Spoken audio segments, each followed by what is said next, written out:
Today, we're setting all the marketing and video tips aside because I want to talk to you about authenticity. Now, authenticity is a word that gets thrown around a lot these days, and it's easy for it to just become a catchphrase that influencers and industry folk use to get likes and shares. In marketing, we can pull all the tricks to get the initial attention, but if you lack depth when customers start to look deeper, they'll still end up ignoring you and going somewhere else. So how can you be authentic as a business?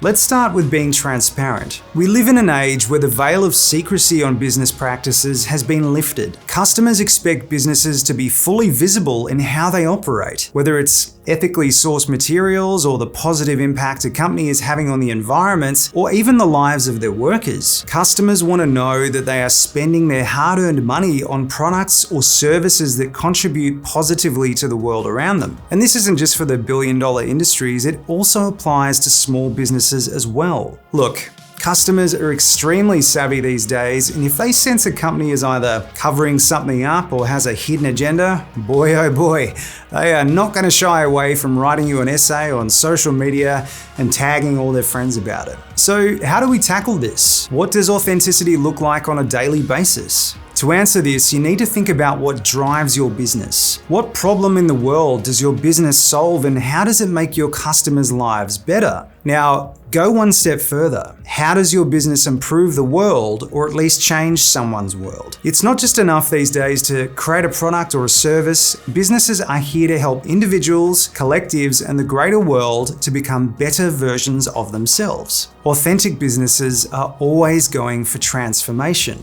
no matter how big or small that looks like. A great example of this is Thank You Water, a simple concept in that they sold bottled water and the proceeds went towards ending poverty.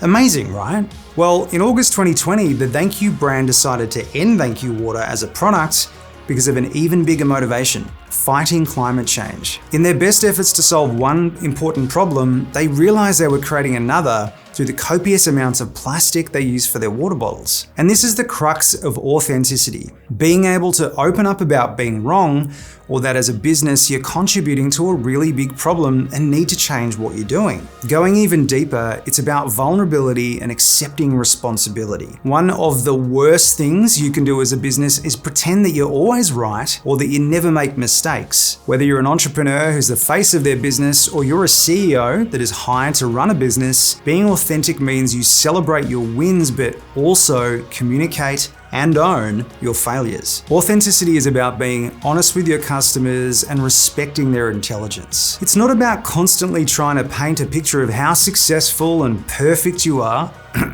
Instagram influencers, I'm looking at you. Customers want to know they can trust you and that you're human like them, that you have good days and you have bad days, that you have flaws just like them, and that despite that, you're always trying to improve. If you're a business that makes products and something goes wrong with a product, don't try and blame the customer. Empathize with them and help them resolve the issue. They'll appreciate your efforts and often share their story with other potential customers. If you're a service-based business and make a mistake when serving a customer, own that mistake and go out of your way to not only fix the problem, but add extra value to them in the process. Again, happy customers tend to share positive experiences with anyone that will listen. So if you want to be authentic in your business, make sure you communicate as transparently with your customers as you can, even if it means you might feel a bit foolish in the process. And make sure this also applies to how you communicate with your staff. If you don't treat your staff with the same level of respect as you show your customers, then ultimately their grievances could cause damage to your reputation and ultimately your business growth.